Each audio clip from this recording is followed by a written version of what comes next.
दोस्तों, आज के इस वीडियो में बात करने वाली हूँ रूबिकॉन रिसर्च आईपीओ के लिस्टिंग स्ट्रेटेजी के बारे में कि हमारी लिस्टिंग स्ट्रेटेजी क्या होनी चाहिए, क्या हमें लिस्टिंग लेकर एग्जिट हो जाना चाहिए या फिर लॉन्ग टर्म के लिए होल्ड करके रखना चाहिए। एंड इसकी जीएमपी में जबरदस्त तेजी देखने को मिल रही है, तो इसका जीएमपी का प्राइस क्या चल रहा है और हमें एज ए लिस्टिंग एंड कितने परसेंट की प्रॉफिट हो सकती है, ये सारी चीजें आपको इस वीडियो में क्लियर होंगी। लेकिन आपको अपना डिसीजन अपने रिस्क और अपने एनालिस्ट पे लेना है और अपने फाइनेंशियल एडवाइजर से पूछ कर ही लेना है। मैं कोई सेबी रजिस्टर्ड पर्सन नहीं हूँ। तो चलिए आगे बढ़ते हैं। सबसे पहले हम बात कर लेते हैं रूबिकॉन रिसर्च आईपीओ की लिस्टिंग डेट की।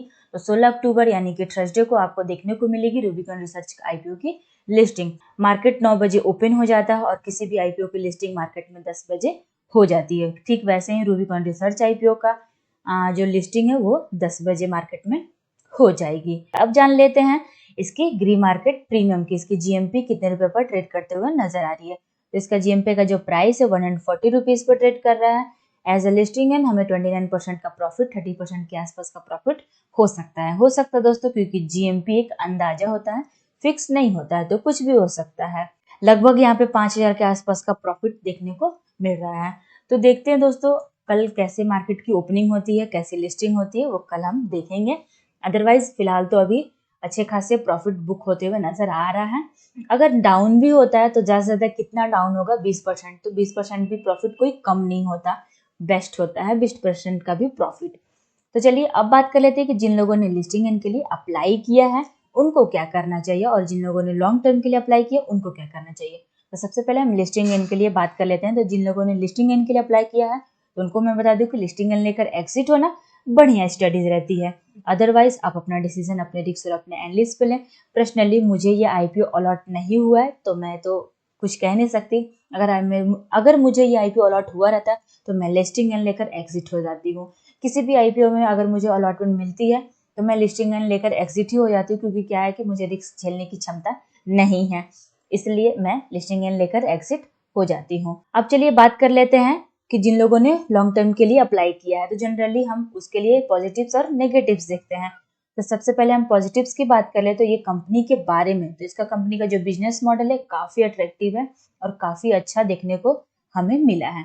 रूबिकॉन रिसर्च कंपनी एक फार्मास्यूटिकल कंपनी है जो फार्मास्यूटिकल प्रोडक्ट्स के अंदर रिसर्च करके उसको मैन्युफैक्चर करने का काम करती है। अब ये तो बहुत सारी कंपनियां करती है, इसके अंदर खास बात क्या है, तो इसके अंदर खास ये है कि रिसर्च पर काफी ध्यान है।